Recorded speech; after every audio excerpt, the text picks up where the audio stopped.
Mani sauc Kristaps Liepiņš, un šodien es jums pastāstīšu par kliņškāpšanu, par 4 dažādiem kliņškāpšanas veidiem.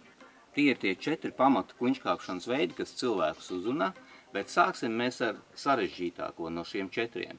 Tie ir aprīkoti daudzposmu maršruti, saukt arī par multipičiem, un tie iespējams ir tie, kas visvairāk izaicina cilvēkus, jo ir iespēja nokļūt augstu, tajā pašā laikā kāpt drošā vidē, jo āķi klintī ir iestrādāti, un tā kāpšana ir daudz maz droša. Tā kā daudzposmu maršruti, multipiči.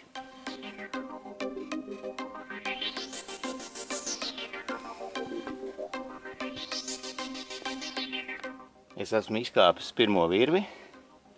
Tātad jau kaut kādi 35 metri no zemes. Praktiski tas notiek tāpat kā sporta kāpšanā, līdzīgi, tikai mēs izmantojam multipičos daudzposmu maršrutos dubultās virves. Tā ir vienkāršāk, jo jūs pēc tam redzēsiet arī jālaižās lejā pa virvēm.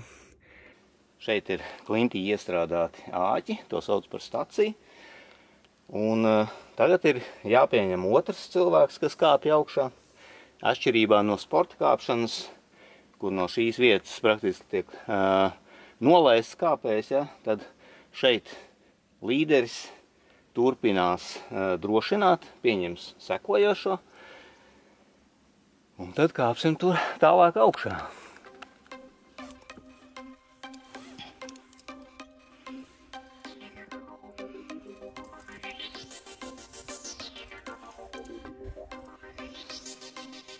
Kad sekojošais ir pieņemts, viņš paliek stacijā uz sienas, un līderis var atkal turpināt kāpt nākamo posmu.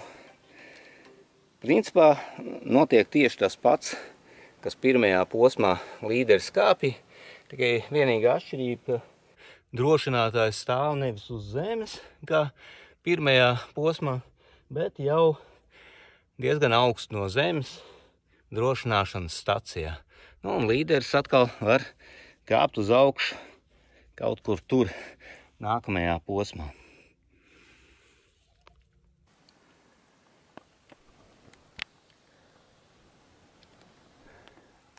Protams, šādi maršruti var būt aprīkoti gan iesācējiem, gan jau pieredzējušiem kāpējiem, tātad vieglāki, grūtāki. Un arī aprīkojums šajos maršrutos var būt labāks, varbūt nevisai. Jā, varbūt tāds, kurš ir priekš iesācējiem, lai būtu psiholoģiski vieglāk kāpt. Un ir arī tādi, kur ir grūtāk. Šajā maršrutā 2 pirmās virves ir grūtākas. Tālāk 3. ir nedaudz vieglāk. Un āķu attālums viens no otrā āķis ir apmēram kaut kāds 7–8 metri. Un tas nebūtu nav psiholoģiski viegli kāpt tik augstu virs iepriekšējā āķē.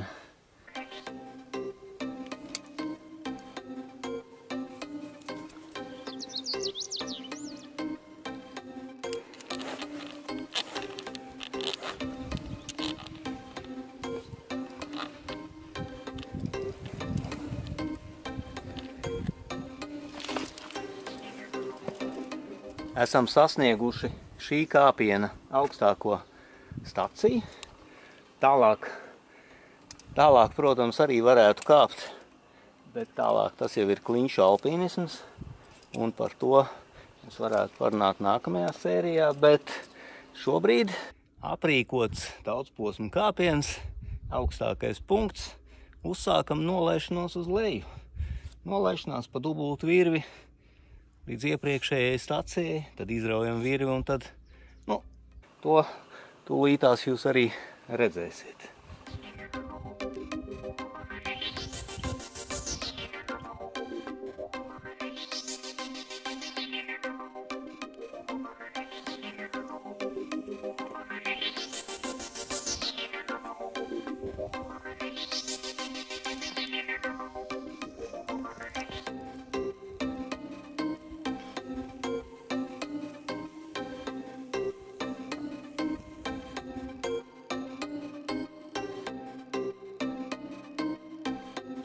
Un tā vienu posmu pēc otra.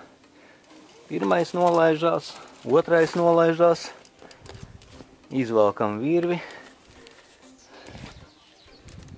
un tad atkal pirmais laižās, otrais laižās.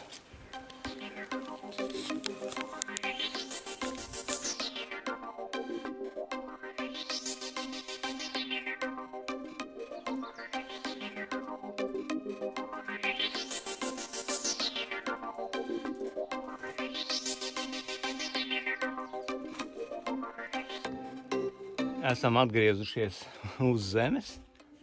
Lūk, tiek izvilktas virves. Un varam ķerties pie cita kāpšanas veida.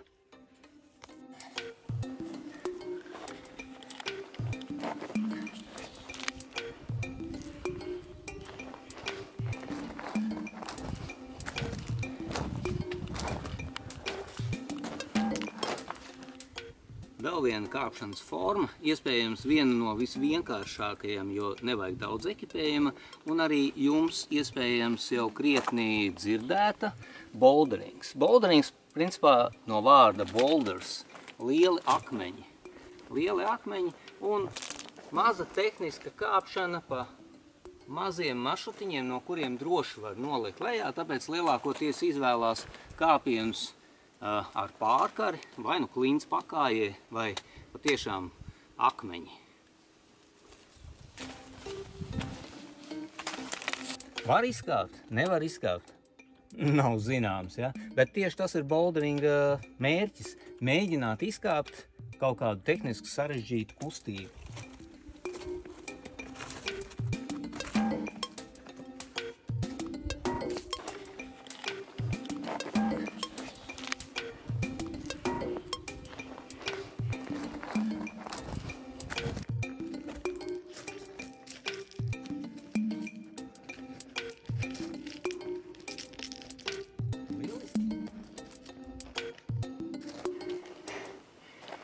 Ja nevaram izkāpt, varam atkāpt uz leju mazliet un lekt lejā uzmanīgi. Tāpēc jau arī šie kāpieni ir zema augstumā, lai varētu daudz maz droši nolikt lejā. Protams, kāpšanas zālēs ir boulderinga paklāji, mati, jā, matraču apakšā, lai nesačkarētu kājas, bet tāds tas arī notiek dabā.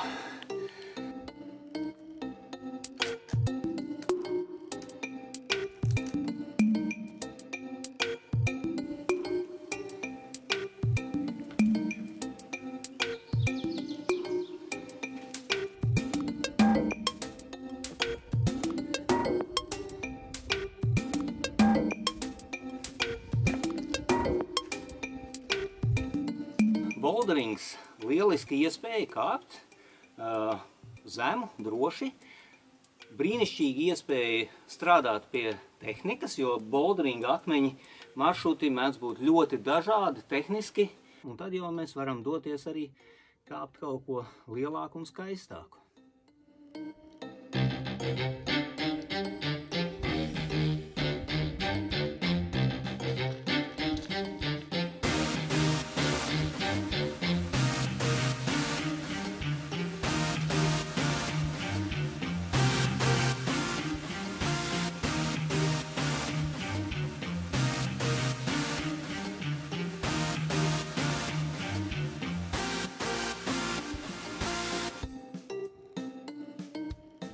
Vēl viena kāpšanas forma – kāpšana ar augšējo drošināšanu.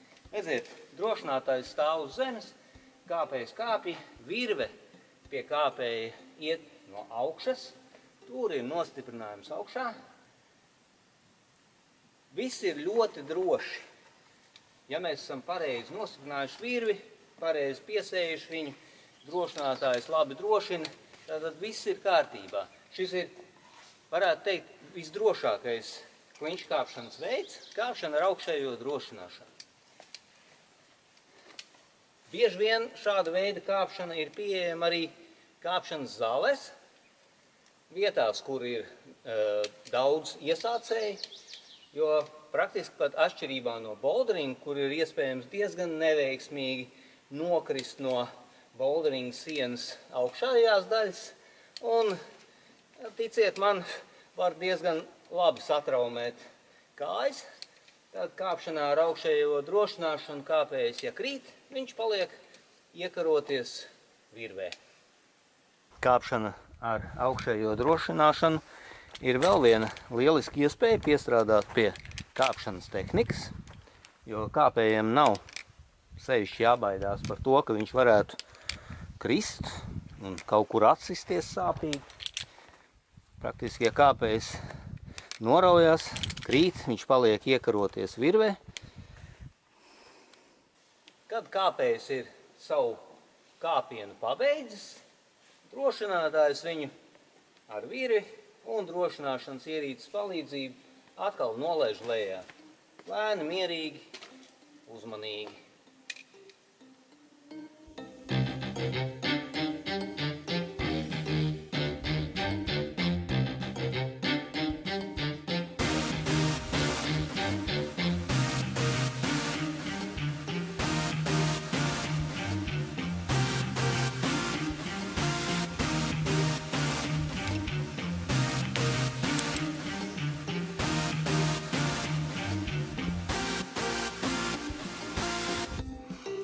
Kāpjam tālāk.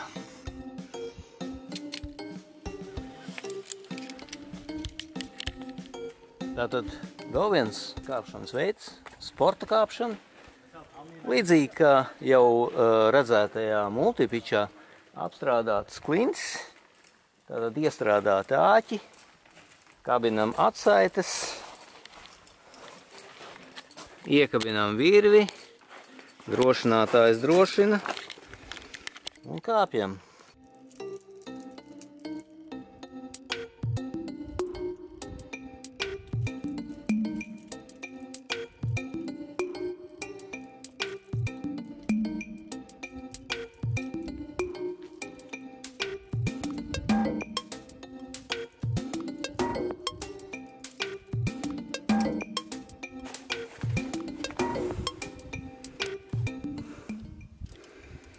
Nu, tā atsaite no atsaites aizvien augstāk un augstāk.